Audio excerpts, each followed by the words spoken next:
What's up, everybody? Squirrel Man's back again. I'm sitting here in Pennsylvania.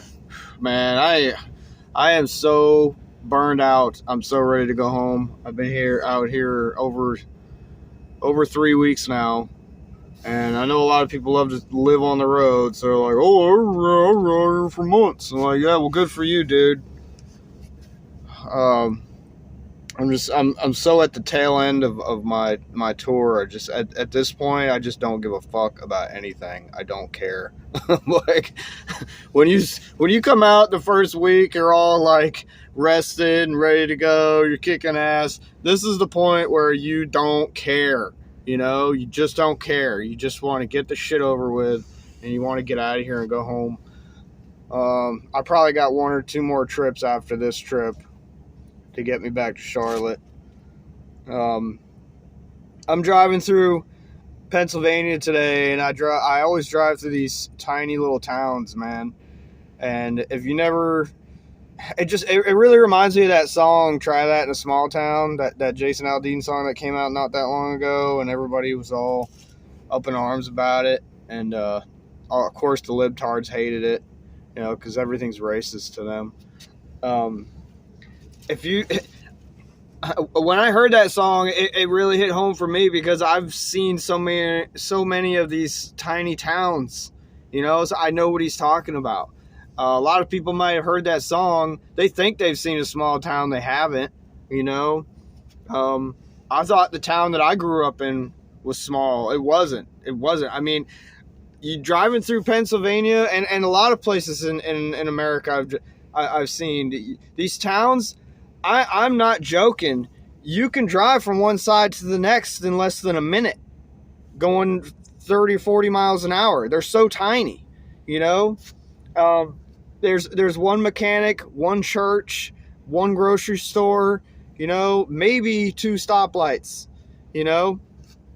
And when you drive through these towns, you get this real appreciation for what the culture might or is probably like in this town. Like everybody knows each other, everybody's so tight, and just there's such a camaraderie there in that town.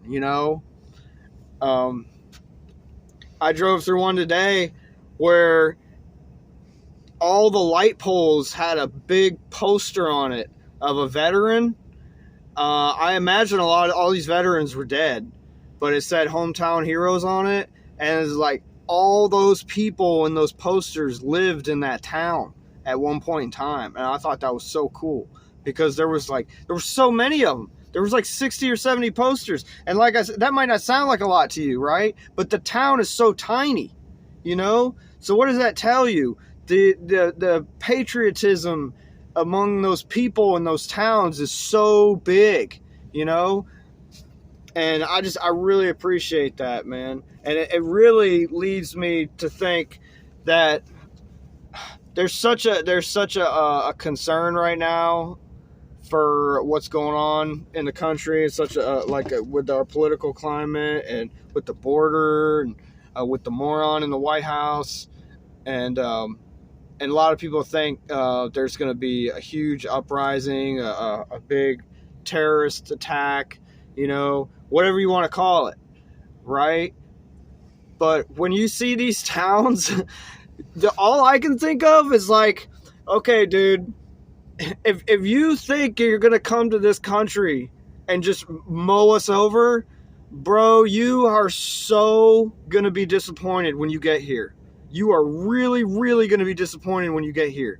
Because the people that live in those towns, the people that live in those communities, those parts of the country are so sunk in to that way of life, that portion of the country. They know everything about it.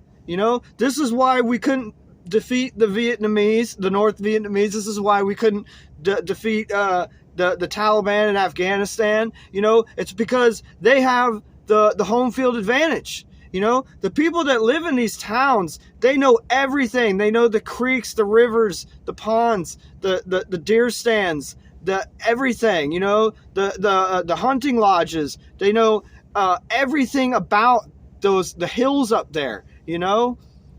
So it's just crazy to me to think about that. And I honestly, I think it's awesome that those people, you know, have that kind of advantage. Because, you know, the city is one thing. You know, city people, they'll have that advantage too. You know, they know everything about their environment. And you come over here as a foreign invader, you don't know shit about this place. And you morons in China, you think because you floated your stupid little blimp over our country that told you anything? That doesn't tell you shit. You know, that does not tell you what you think it's going to tell you. So anybody watching this, I hope you appreciate what I'm saying. I hope you understand what I'm saying. I just wanted to put that out there. Like I said, I love driving through those little towns. It's a giant pain in the ass as a truck driver because you have to drive so slow and it takes you forever to get anywhere. You have to drive like 30 miles an hour through these towns, and there's one after the next, after the next, after the next. They just never end, and it takes you forever to get through them, you know? But it's really cool to see them. I remember a couple weeks ago, I was driving in the same part of Pennsylvania as off, was it 220, I think it was? And this is in the middle of the night, not super late. It's like maybe like 8 or 9 o'clock, but it was definitely dark. I come around the turn, I'm coming right into the town, and all of a sudden, out of nowhere, I see thousands of people. The entire town was in the downtown area, and they were getting ready to have a Christmas parade. And I got super lucky because I got there right before it started, so I was able to just zoom right through there.